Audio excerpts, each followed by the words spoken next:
Okay, good morning, all of you. So, Morning, sir. yeah, so the screen is now visible. Yes, sir. Yes, sir. So, today I'm going to start the third module, which is health.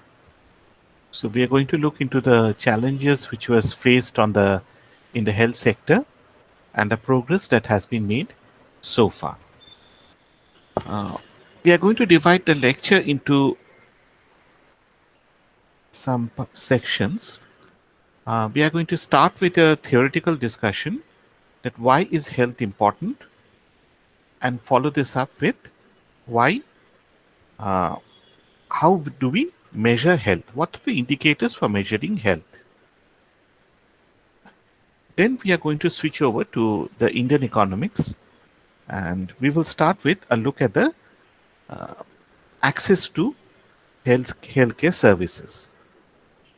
What are the problems? What are the barriers in this regard? And then we are going to look into specific issues. The most important such issue is the National Rural Health Mission, which was started in 2005, and subsequently it was merged into with the National Urban Health Mission to form the National Health Mission as such. After that, we are going to look into two specific issues: maternal health and child health. In fact, in the opposite order: first child health and then maternal health. Okay, so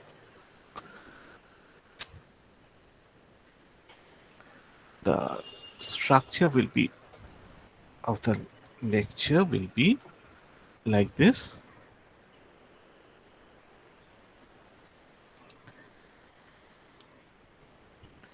Why is health important?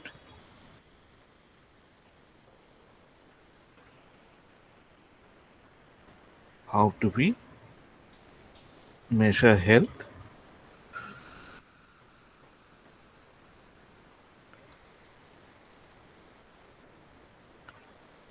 And we are going to look into access to healthcare services.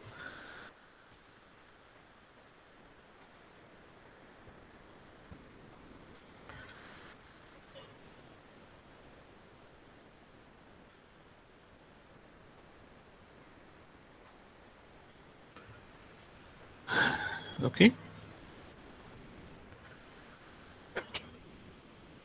so today we are going to look into the first two aspects: how do we measure health, why is health important, and how we measure health. Okay, now if you look at the literature, then the correlation between health and wealth, that is growth, economic growth, GDP per capita, the relation between them is undisputed. There's no controversy over that. If health goes up, then your GDP growth that will go up. The problem is that what are the pathways? How does investment in health stimulate growth? Okay, so basically we can look into there are the following issues: that if we invest in health, does it accelerate growth? Second, what is the reverse causality? If growth goes up, what happens to the health status? And secondly, are both interrelated in that case? If the answer to both the questions is yes, then what is the interrelationship between health and growth? So basically, we want to look at what are the evidence in with regard to the pathway from health to higher per capita income. Now, an improvement in health will affect growth in the following three ways: it improves the nutritional status, it reduces morbidity, it reduces mortality. Now, what is the difference between morbidity and mortality?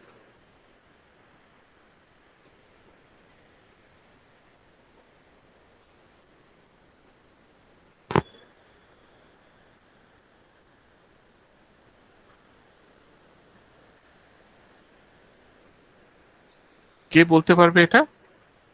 What is morbidity, what is mortality? Sir, হ্যাঁ বলো। sir, mortality is related to death, whereas morbidity is related to disease. Yes. So health reduces disease, health reduces mortality. But although we have identified three distinct pathways, they are not necessarily mutually exclusive. For instance, improved nutritional status is obviously going to reduce morbidity and mortality. Similarly, morbidity also, if it goes up, that will reduce mortality. So, although I have identified three pathways, they are not exclusive but overlapping. So, this is something that you should recognize at the start. Now, sir what is the morbidity জিনিসটা বলবেন একটু, morbidity? মানেটা কি? Morbidity হচ্ছে যে your proneness to or probability of suffering from any disease.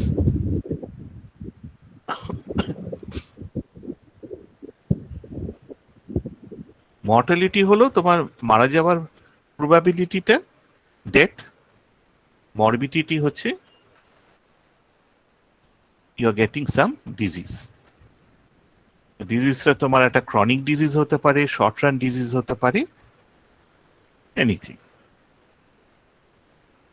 Okay, now the direct effects of health on nutrition is as follows: that if you increase your nutrition and energy intake, then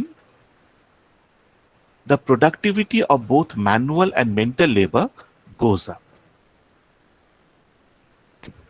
So, what is the evidence in this regard?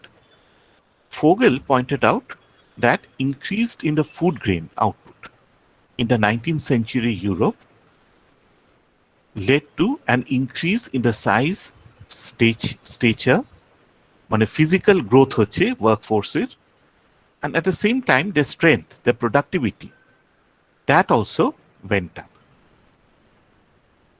Strauss and Thomas showed that if there's a nutritional improvement, then this leads to the height of a person increasing.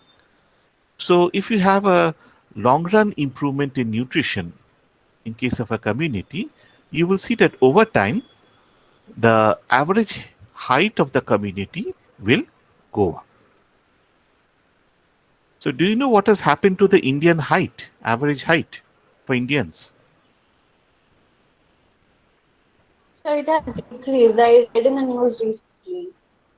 কি হয়েছে? Decrease করেছে ইন্ডিয়ার height গুলো, average height. হ্যাঁ, যেখানে তোমার ওয়ার্ল্ডে average height has gone up, we have become smaller and smaller.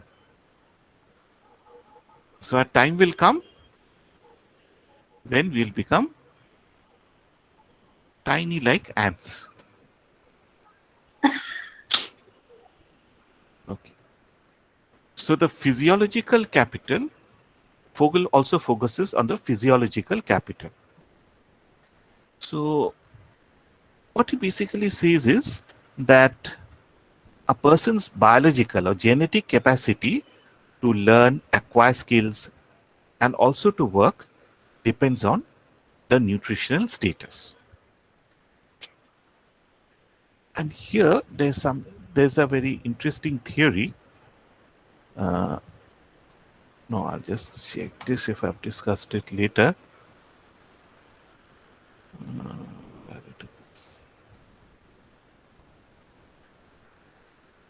No. So let me discuss this now.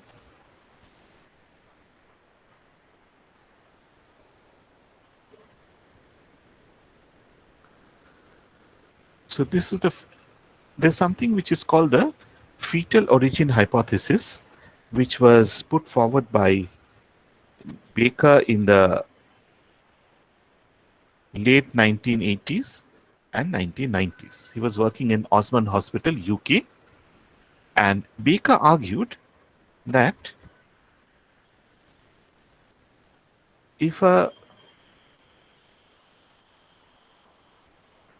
pregnant woman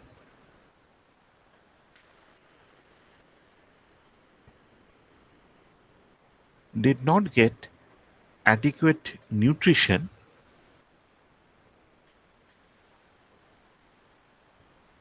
this will affect the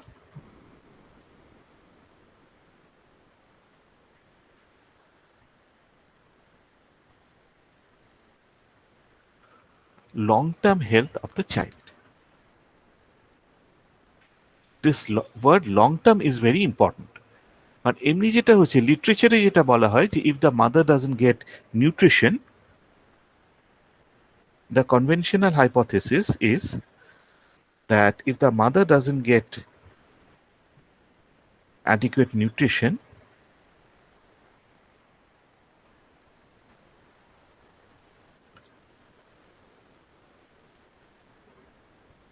this will lead to a short-run effect.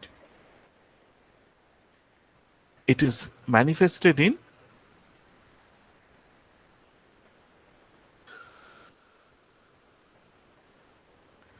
the birth outcome. The child is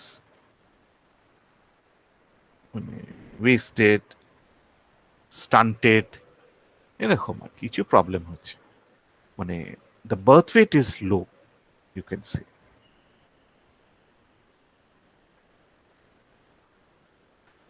You can have premature birth,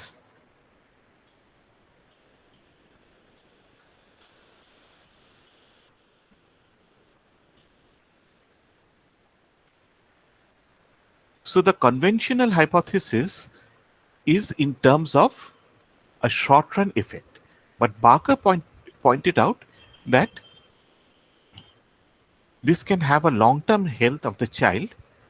What will happen is that in midlife, that is, after he becomes post 40 years, he is more likely to develop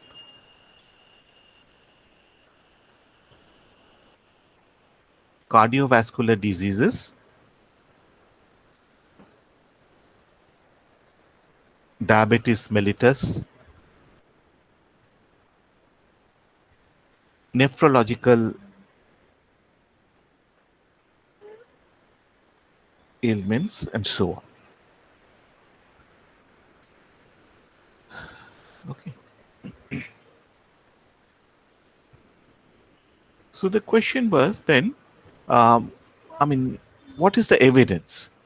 And it was found that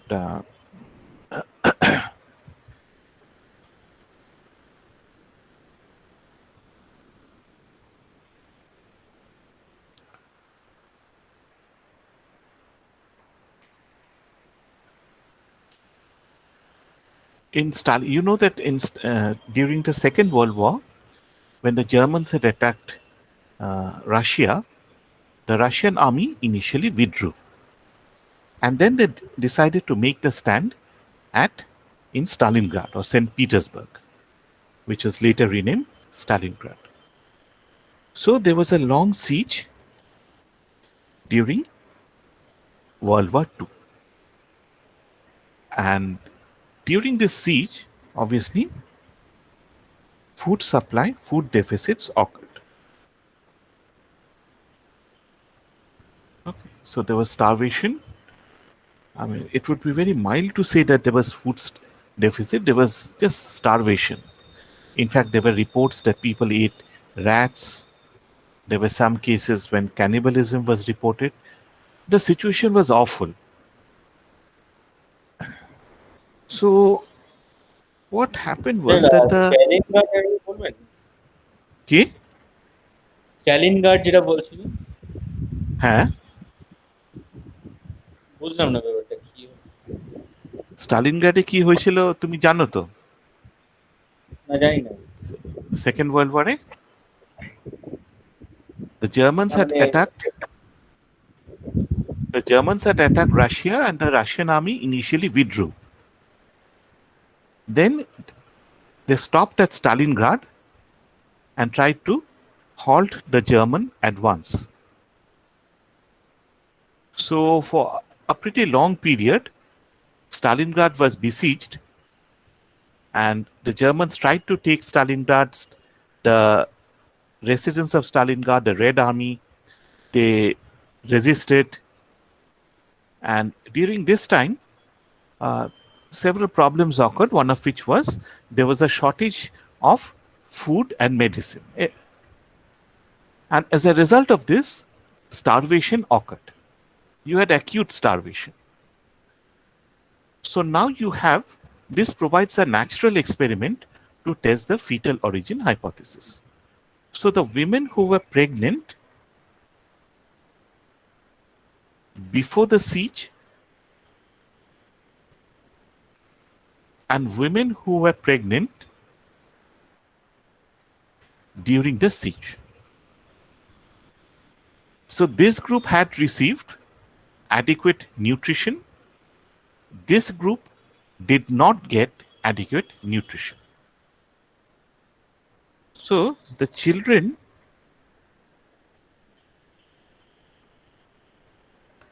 of both groups were studied in the 1980s. So that means the age was about 40 plus. And it was found that children of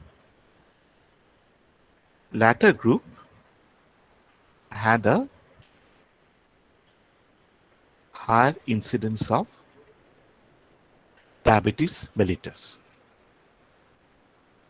So that means women who are pregnant during the siege, okay, their children were more likely to have diabetes mellitus. So we see that this paper argued that this was a evidence in support of the fetal origin hypothesis. That what happens during the fetal stage can have basically programs you so that it determines your health in the long run. There has been some other studies. For instance, the Dutch famine during the German occupation. Again, this is during the 1940s, during the Second World War.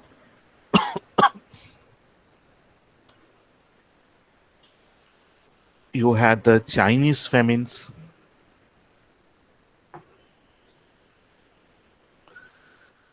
So it was noted that if a woman was pregnant during the Dutch famine, her child was more likely to suffer from such disease. The morbidity was higher after that person grew up and attained middle ages, okay, compared to women who were pregnant during other periods when there was food was not a problem. This was also observed during the Chinese famine. Abhijit Banerjee also has made a study. This was in France. So he looked at I think it was in 1918. In 1918, do you know what is France famous for?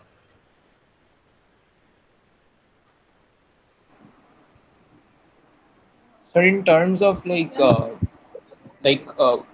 like wars or something of that sort, or something else. No, in terms of food, drink, Wine. wine, yes. So who was the expert? Okay. So France, as you know, is famous for croissants and wine. And also they cook very delicious snails. You know what snails are, I hope. Okay. So what happened is that in 1918, there was an attack of pests on the vineyards. Okay.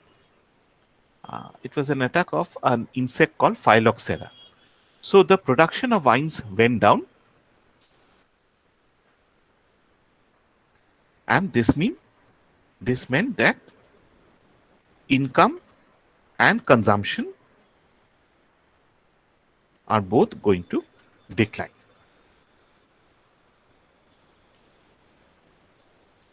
Okay. Acha. So what Abhijit Banerjee did was, in France you have a compulsory conscription. You have to enroll in the military for a short period of time. And he looked at the average height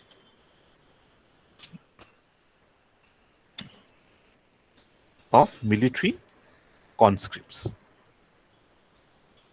And he found that the height for those who were recruited in 1918 and the height who were recruited in some other year, let us say 1917, if you compared them, you found that the height was lower.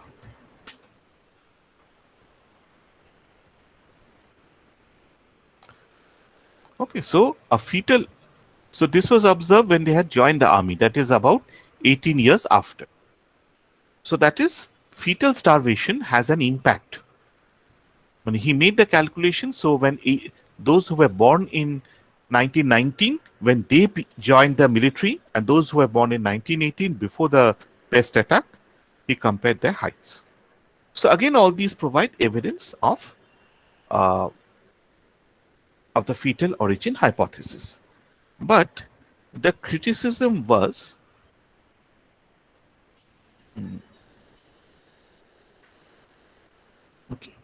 that what you are doing is you're looking at a national average. Okay, so you're looking at the average at 2 points of time.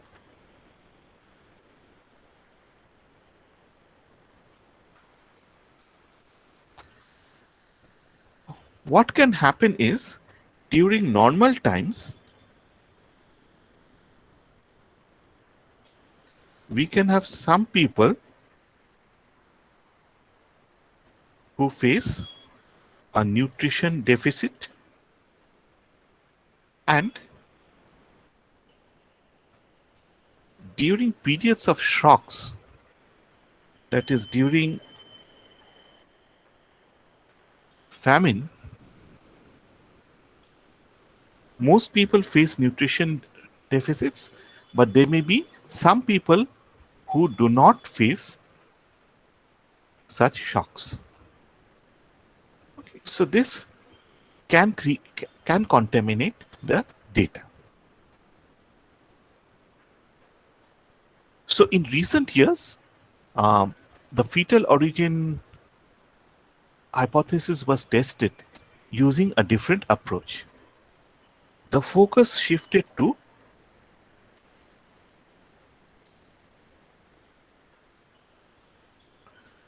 the Muslim community. Can you guess why Muslims were studied?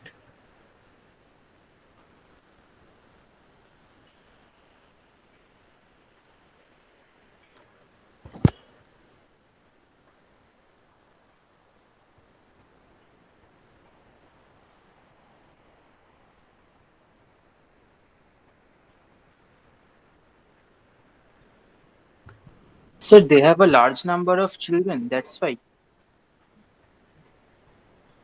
No, you can have, they have a large number of, a family may have a large number of children, but obviously we are going Because any community. It can be any community which is sufficiently large enough. That also can be studied. Yes. So, because they are not like educationally very advanced and financially weak, so whatever effect we can observe in them will definitely be observed in other communities. No, but you can study the poor people of other communities also. Okay. See, we want to look at the impact of a nutrition shock. Why is the Muslim community so important here?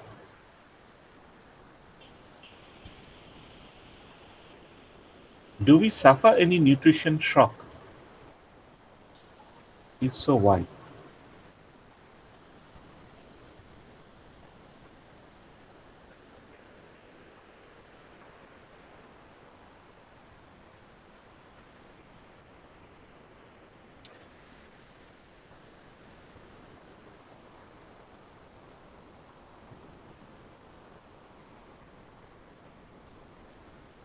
See, the Muslim community was taken because they fast for 1 month in every year. So now what you can do is you have a treatment group.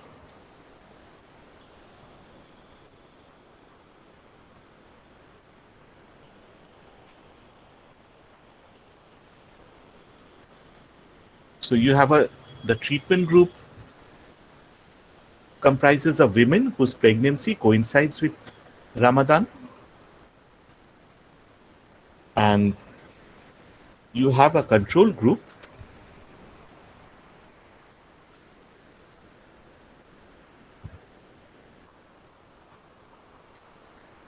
it's So outside are that. pregnant women are also expected to fast during Ramzan? Yeah, I'll come to this later on. So Okay, sir. what happened is that this is the treatment group, this is the control group, and now you can compare the health status of the children. So you don't require very complicated data. You just need to know two information. One, what is your birth date and year? So then you can go back 40 years or 50 years and find out in which year you were born. And then you have to find out what is because you know that Ramadan is with a lunar calendar. So that means in every year the Ramadan changes by about 14 days. So what happens is you can find out whether the pregnancy coincided with Ramadan or not. Okay.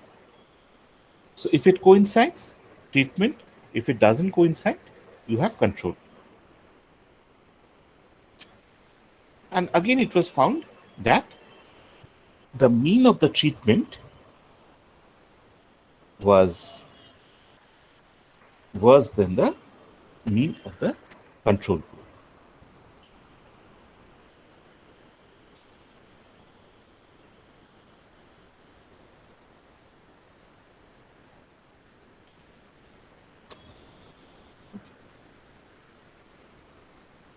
Now, as you have pointed out rightly, there are two issues over here. So, Yes.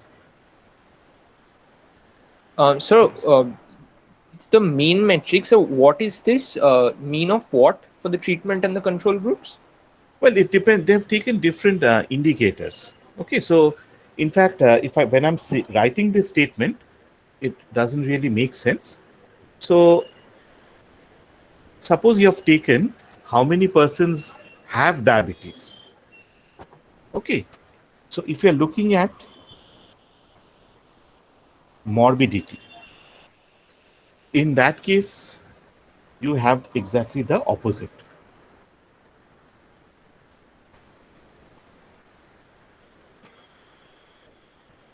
You have a higher percentage of people who are suffering from, say, diabetes or cardiovascular from the treatment. But if you're looking at so morbidity is a bad indicator. Okay, if you look at morbidity, it's not good to be morbid. But if you look at, let us say, things like height, which are good indicators, then you will find that the treatment group is shorter, for instance. Okay, if you look at height,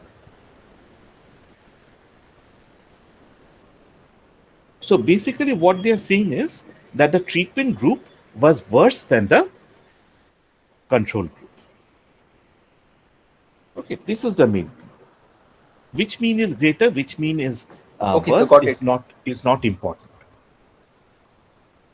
Treatment was worse than control.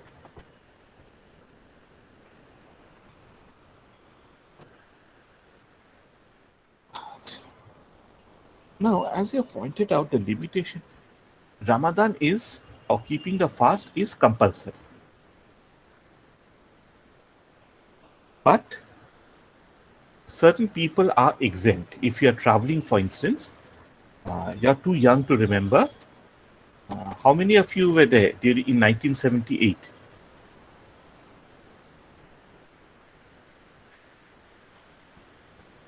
Okay. So in 1978, the World Cup football was held in Argentina. Argentina defeated Holland in the finals.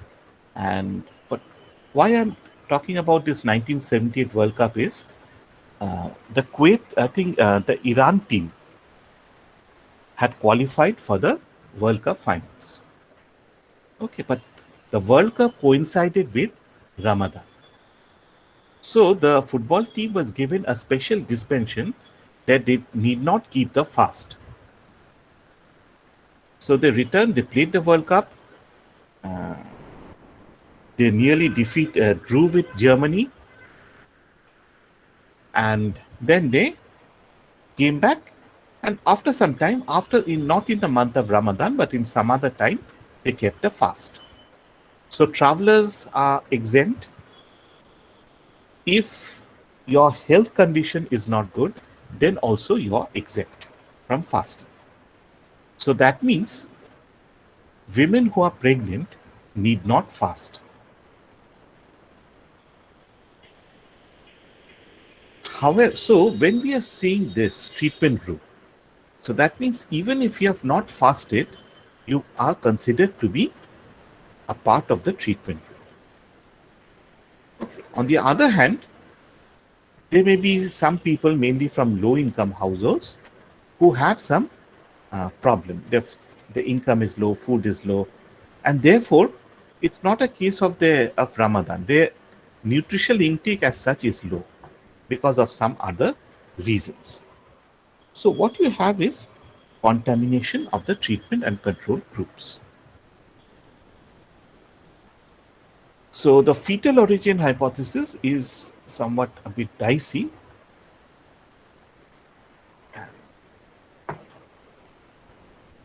There has been some other studies, recent studies, but anyway, I will not digress too much. So why I'm talking about a fetal origin hypothesis is that when Fogel talked about the genetic capacity, okay, so the fetal origin is basically a genetic programming. Your genes become programmed when you're a fetus, and the manifestation of this program, just like as in a virus, the virus will be revealed on a certain date. In between, it lies dormant. So in case of the fetal origin, also the genetic programming will be dormant. It is manifested in the long run when the person has become middle-aged. It's too late to do anything. Okay. So nutrition becomes very important, and as you can see that nutrition is not only important after birth but also before birth. It can have an intergenerational effect.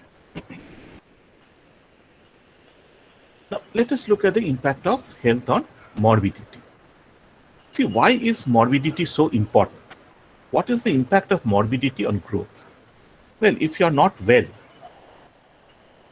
your productivity is going to go down. The time that you're spending on working, that is going to go down. You're going to be absent. Like 2 classes before, this was Friday, last Friday one of you chipped his or her finger. So she absented herself from my class. So you can see that morbidity can affect productivity, work in many ways. So this is a direct effect. You can also have indirect effects. Suppose a child is sick or an old relative is sick. Your grandfather, your grandmother is sick. In that case, very often we find that, not only has that person who is sick have to withdraw, but that person may also require someone to take care. Okay, so if your grandfather is sick, your mother also has to withdraw from work so that she can look after him. Okay.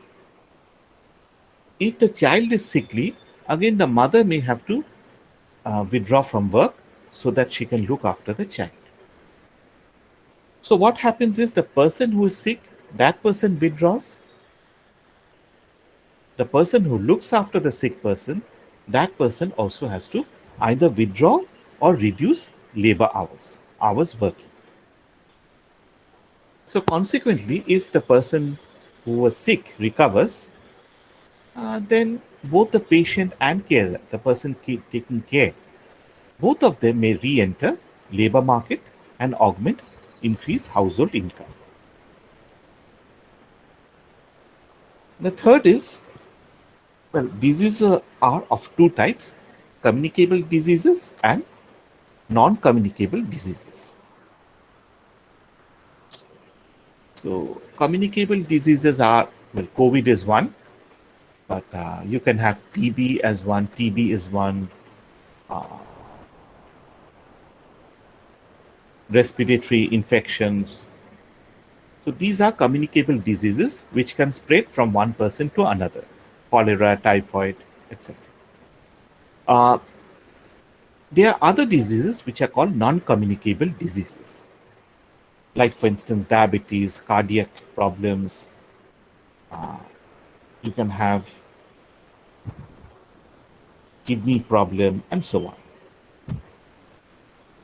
Now, if you have if you can reduce the incidence of communicable diseases, then this will lead to externalities.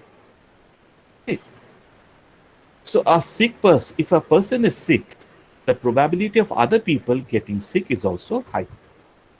If you can reduce the number of sick persons who are suffering from communicable diseases, you're also reducing the probability that other people get sick. So you can read the water sanitation facilities become important and so on.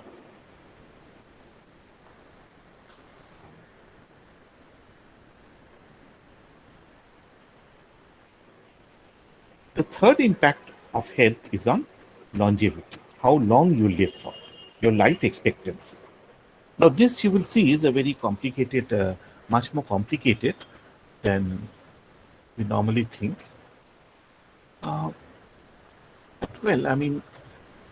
What does happen is that if you live for a longer period, then that means you're capable of supplying the labor hours for a longer period. So that means you're working, your income is going up. At the same time, because you expect to live longer, you're also going to save. Because after work, after you retire, you're going to survive for a longer period. The gap between retirement and death is longer. So you the Anderson type consumption function, right? Initially you dissave. When you're a child, you dissave. Then you start savings. And in the third round, you retire from work. And again, you start dissave. So it's basically that type of model.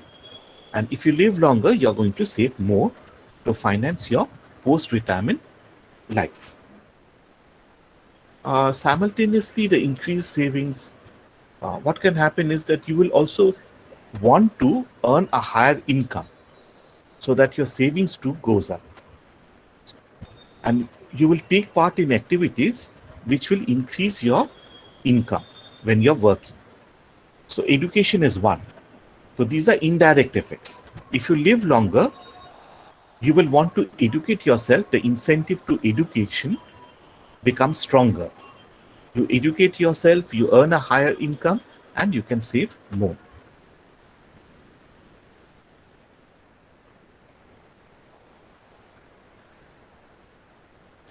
The effect on capital accumulation. Now, Grossman said that health is investment in human capital. So that means, in fact, what he's basically saying is that in the neoclassical microeconomics, we focus on just physical capital, machines, raw materials, and so on. Schulz in the 1960s pointed out that education was also a type of capital, human capital. Grossman extends Schulz's argument by pointing out that in better health means your productivity is also going to go up. So, if you can invest in health in the early stages of your life as a child, as a young person, then you are going to enjoy better health in the latter stages of your life cycle.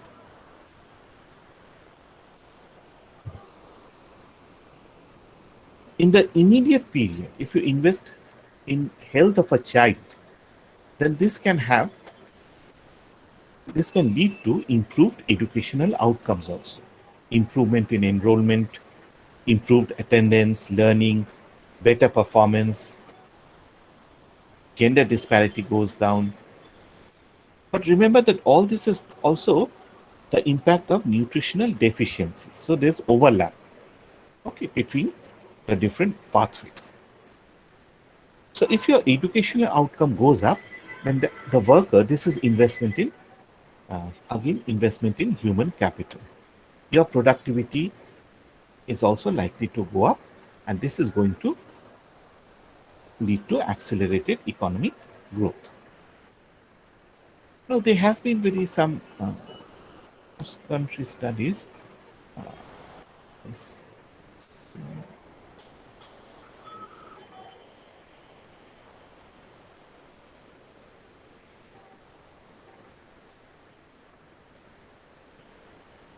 Okay. So there has been some cross-country studies in which you have collected the data for several countries and over several years. So it's basically panel data. So we have what is called as the Preston curve, based on a paper by Preston, in which he looks at the correlation between life expectancy and GNP. And he shows that if both of them are correlated, okay, so if you invest in life expectancy, GNP is also going to go up.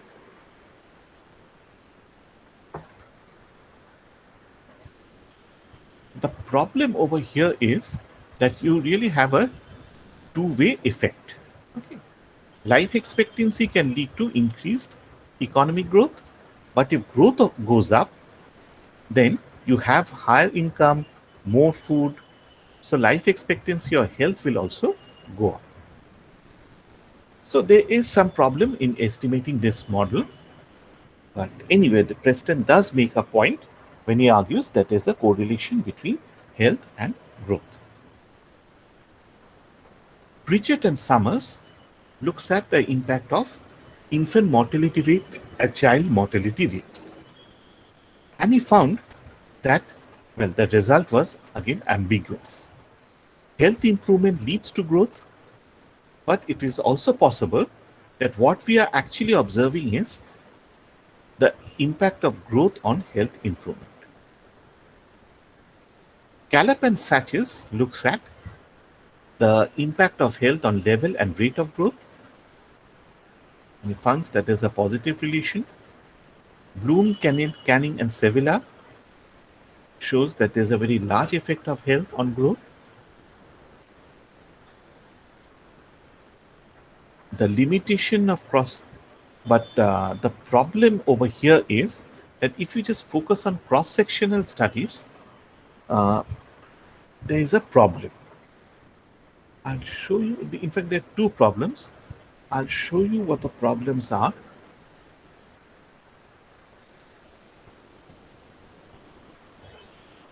I mean, you have already seen this problem, right? When you looked at urbanization and growth. So two groups did this study. The first study was using the Indian state data. So this is cross-section data. And they found that there was no relation between urbanization and growth. But when they looked at time series data for, I think, India, they found that there was a positive relation. Now, why was this? So let us look at a particular country. Suppose you have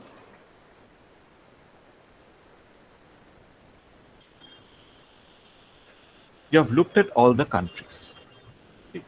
So this is health and this is GNP. What is the relation between them, between health and GNP?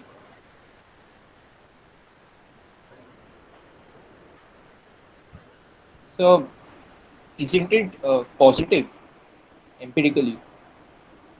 It is positive, but suppose you take a single point on each of the curves. So you're starting from this point, you take this point, this point. What are you getting?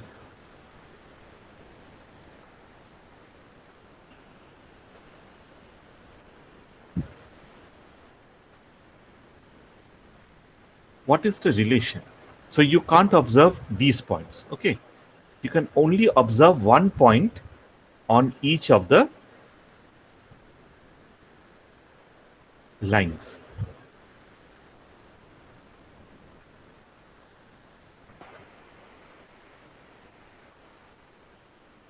Okay, so you can observe only this point on the first line, this point on the second line, and so on. Now tell me, what is the relation between health and GDP? If you're increasing GDP over here, sorry, if you're increasing health, what happens? So GDP falls according to this graph. Yeah. So we can see that if you go for a time series data, we can see an positive trend. But if you look at cross-section data, what we are doing is we are combining different types of countries. Okay, we are taking points on different lines. Technically, what is happening is we are ignoring the context of each country. The context, the level of development, the institutional evolution, all these are different in every country.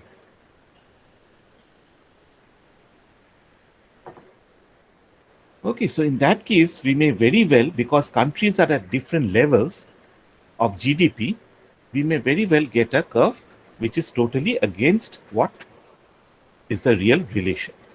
So cross-section studies, which has been mainly used, is not very reliable. We have to control for this using panel data and other techniques. So one is that we have to take into account the fact that countries have different histories, and second is we also have to consider the fact that you have reverse causality. So reverse causality means that if you just look at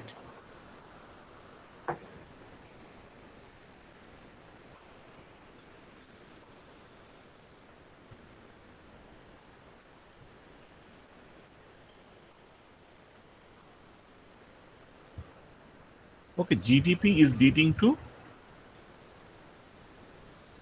health, suppose.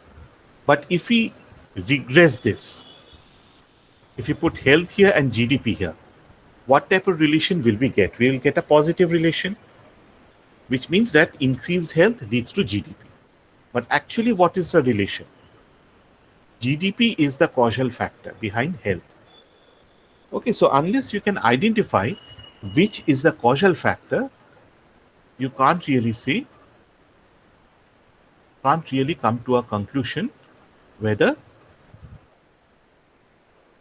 GDP causes health, or you can't really estimate the impact of health on GDP. Okay, there has been some attempts at a micro level which have one is by Wheel, and he tries to develop a micro model of health on individual income. He used it to develop a production function, and then he applied this to country level data. And he argued that per capita output differs between countries. That's obvious, we know it. But the reason why it differs is that there's a variation in physical capital assets, skill levels, capacity of the workforce to work hard and long and think clearly. Now, physical capital asset is the physical capital. The last three is human capital. Okay. The last three is the impact of health. And he found that 23% of the variations in per capita GDP would be attributed to variations in health indicators.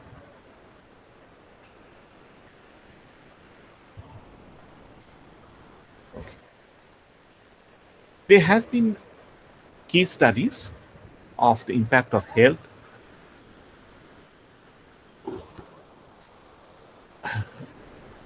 There has been case studies of the impact of nutrition on health, but I'll come to this after 3-4 minutes, please.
Okay, Ritam, Present, sir. okay, Pratyush present, Yes, Shoham, sir. Shreya, Present, sir. Rajdeep, আচ্ছা, Sushoma Paul, Yes, sir. present, Yes, sir. আচ্ছা, Ghosia absent, আচ্ছা, Shreyoshi Das, আচ্ছা, শ্রেয়া মণ্ডল, Present, sir. আচ্ছা, যারা absent তারা একটু বলে দেবে অ্যাবসেন্ট। অভিষেক পারিতা, Present, sir. Anwesha Dutta, Present, sir. আচ্ছা, ঋতনু, So Ritanu is present. Barsha, Present, sir. Okay, Barsha, Present, sir. আচ্ছা, Mehuli, Sir, I am Present, present. sir. Boss. Shivani, Present, sir. হ্যাঁ, বর্ষা মেহুলি দুজনেই প্রেজেন্ট তো, আর Yes, শিবানী sir, yes. তিনজনই Yes, sir. Present. Present, sir. হ্যাঁ, Sukanya, Present, sir. আচ্ছা, Shreyasi, Present, sir. Srijita, Present, sir. Sinjini, Priyanka শ, Present, sir. Aishwarya, Sagnik, অরাত্রিক, Yes, sir. ধ্রুব Sinha, Yes, sir. Lakshadweep, Present, sir. সৃজনী, Present, sir. Oishi, Present, sir. Ratul, Present, sir. আচ্ছা, Rupashree, Present, sir. Sayani, দীপতনু, Yes, sir. Arka, Present, sir. অলিপ্রিয়া, আচ্ছা, দিঘি, Present, sir. Amit, Yes, sir. Tiyasha, Present, sir. Shreyasi Saha, Present, sir. স্বপ্নীল, Present, sir. প্রতিভু, Atri, Yes, sir. দর্পক আছো, Yash, Yes, sir. সোমদুতি, Present, sir. আর সম্ভব। Present, sir. Sir, আমি present. Oishi, হ্যাঁ, sir.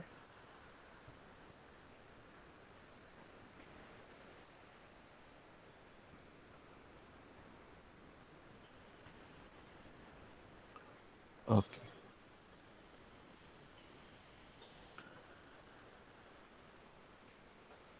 Sir, আমিও present, sir.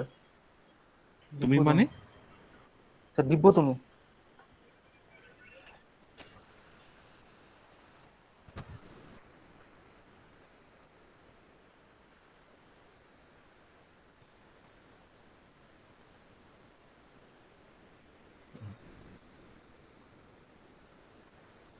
Okay.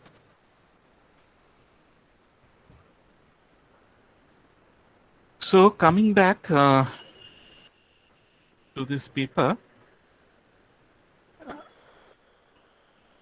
Frank Thomas and Frankenberg looked at the study in Indonesia. So there was a program which provided the people with iron supplement, and adult workers were covered. And it was found that after some months during which they were provided iron tablets, their energy levels went up, their work attendance went up, and there was a 20% increase in productivity.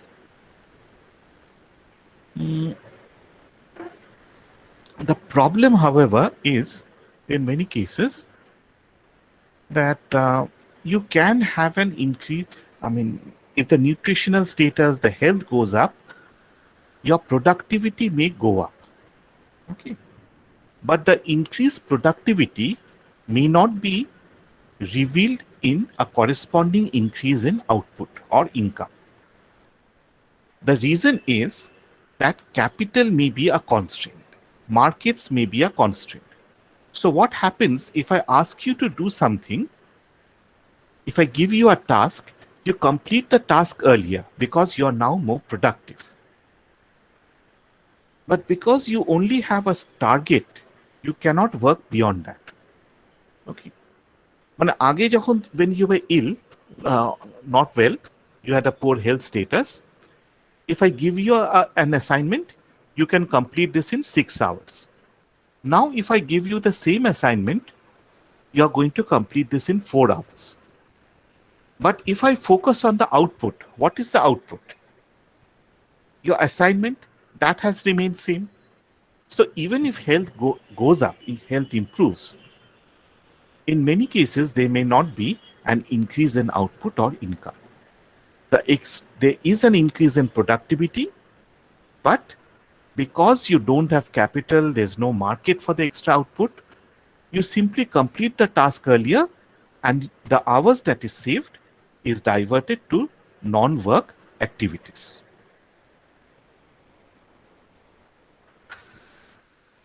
Childhood nutrition. Childhood nutrition, the health of children is also very important because it was found in Guatemala. There were some villages where only a minimum nutrition was provided. This was the control village. And there were treatment villages in which the children was provided highly nutritious dietary supplements. Then the children were traced when they grew up. The age was 25 to 42 years. So obviously all the children could not be traced. And it was found that the wages were higher in the treatment villages by 46%. Similarly, Michael Kremer and Miguel looked at the study of deworming in Kenya. And he found that if the children were given deworming tablets, then their educational outcome improved, and it improved more for girls than it improved for boys. Okay. So morbidity and mortality. So malaria eradication during childhood, it was found that if there was persistent malaria infection, if the child suffered from repeated attacks of malaria, then the adult income went down by 40 to 60%. You know that if a person is given quinine over a long period, which was often the treatment used in endemic regions, then this affects the liver, it affects the optic nerves, and so productivity may decline. Cutler estimated that the malaria eradication program led to an increase in literacy and primary completion rate by 10%. The prolonged life cycle and the fact that you live longer means that parents are going to invest in the education of children because they know that the child will have to earn a lot of money, save, and therefore they can fulfill the income for save enough to cover the post-retirement period. So Jayachandran and Leras Muni showed that there was a sharp fall in maternal mortality rate from 1.8 to 0.5%. This led to an increase in female literacy by 2.5%, and the average years in school increased by 4%. So we have different types of studies, all of which are showing that health is very important for GDP. So then the question is that, okay, if you want to look at the impact of health on GDP, what do we do? So what are the indicators? So we have indicators which are based on life expectation. We have infant mortality, child mortality, and maternal mortality. We are going to look into these indicators later on. And we have disease-specific mortality. That is mortality, how many people die from cancer, how many people die from diabetes, that sort. But today I'm going to discuss life expectation and finish it off. Okay. So obviously the most simplest indicator is just life expectancy. You're born at birth, how many years are you supposed to live? So I've asked you to look at the data for life expectancy and now education dichilam na. So this is also something that you can look into. In fact, some of you have looked at life expectancy already. So you can look at life expectancy. But what is the problem with life expectancy as a measure of health? Suppose life expectancy goes up. In fact, there are now indication. There was a study, I think about 2-3 months ago, which said that life expectancy is going to go up to 150 years. So is life expectancy a good indicator of health? The advantage is very simple. It can be calculated easily. You have the data. Sir, I think life expectancy is more of an indicator of the healthcare system rather than health of individuals. Yeah, why? So, I mean, it is an expectation, right? I mean, with the advancement in modern science, expectations, we would expect to live longer, but just because we are living for a long time does not mean we are healthy. I mean, 100 year old people cannot be classified as healthy. And not healthy in the sense that I am healthy. I mean, how do I say this? Like, I am healthy because I can like physically do something. I mean, lift weights and all that. But 100-year-old people cannot do that, right? Yeah. So the quality of life, Yes, sir. that Yes. becomes important. When you're looking at longevity, it's simply you're living. But well, I won't take your specific example, but I mean, a person who is 70 years and is suffering from a lot of diseases, well, if you increase his life expectancy, it's not going to be something which is good. So, what you need is the person should be able to participate in more. I mean, we can't expect him to run the marathon, but have some engagement with the community and his family. So people have turned to other indicators where they have taken life expectancy, but they have tried to incorporate this quality of life issue. So one is the healthy life years. So this was started in the early 1980s based on the studies in Ghana. Okay, so you don't have to read.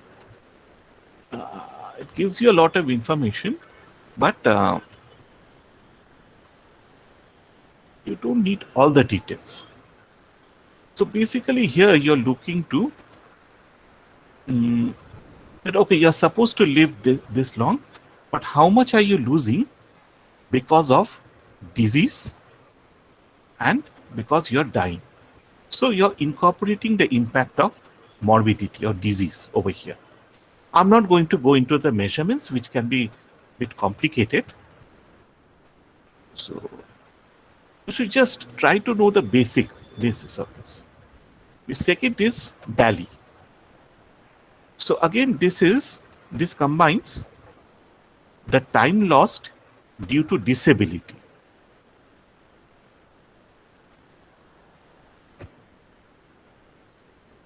So DALY is very important because it was incorporated in the World Development Report of '93, which focused on health, and it has become a very important indicator of population health. So basically, you're looking at life expectancy, but you're also incorporating information on disability. So if you live long, but part of the life is disabled, then how long you're disabled, that part is taken out. There's a negative weightage for this. Okay. Quality adjusted life year. So this was introduced in the 1976, where you compare the different diseases. Okay, so it's pretty complicated. You make a lot of assumptions, but let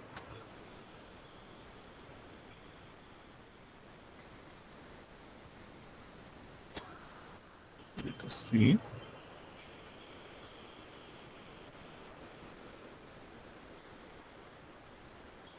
How can I define quality for you simply?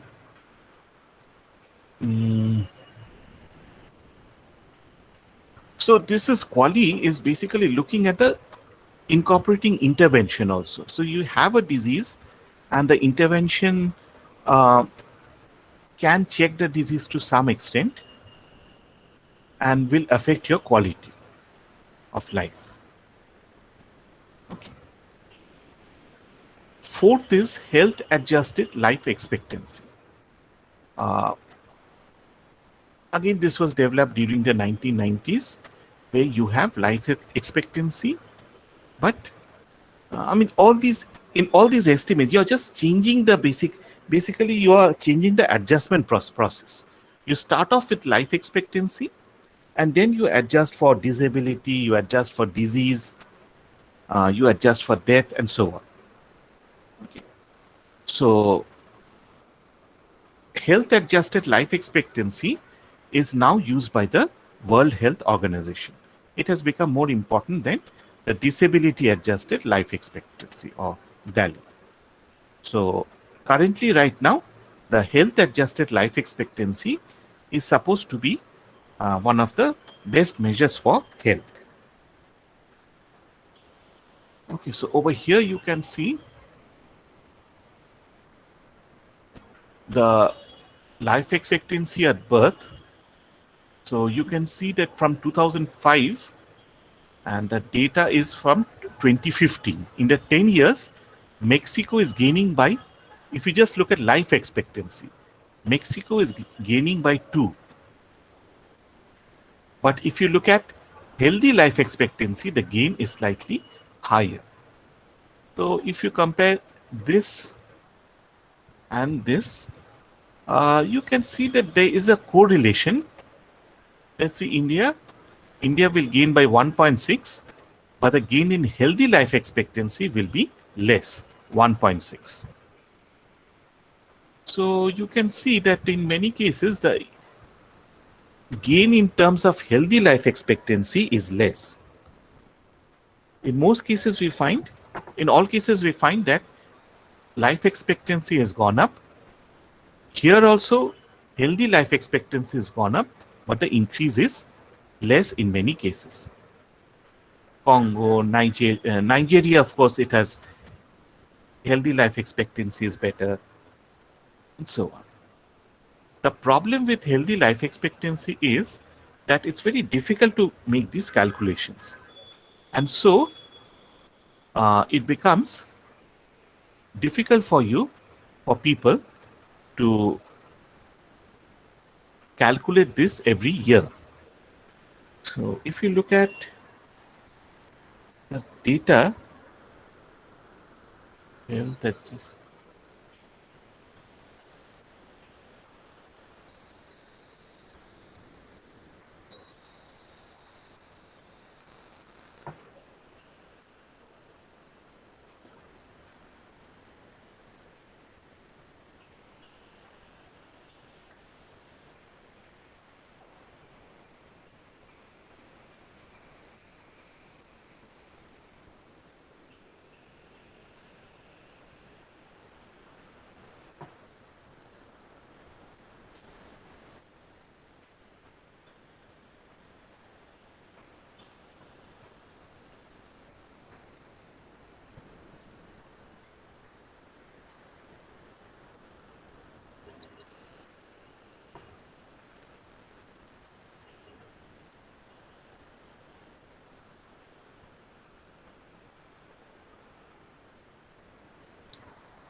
Let's see if you can search by it.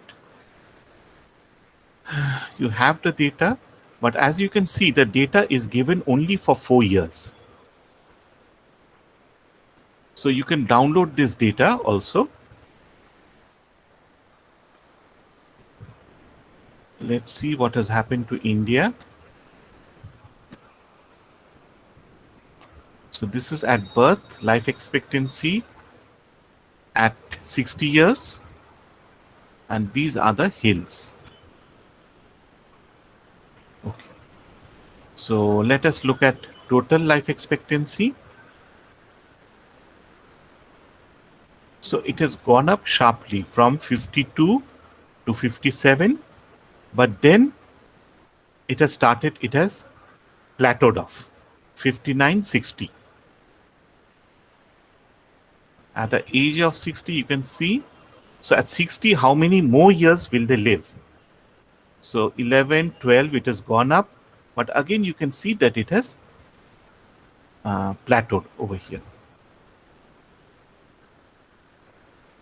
Okay, so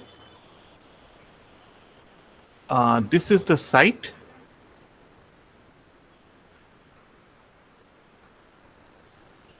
I'll save this in the Excel file so that I can post it. And life expectancy data, of course, you have from the, you can have more detailed data from the World Development Indicator site.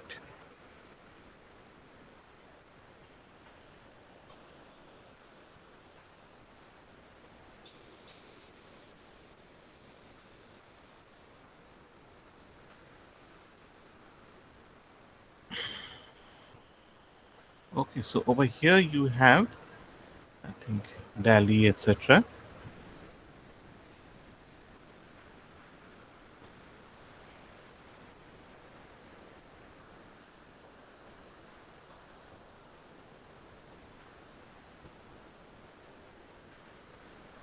This is the latest global burden of disease.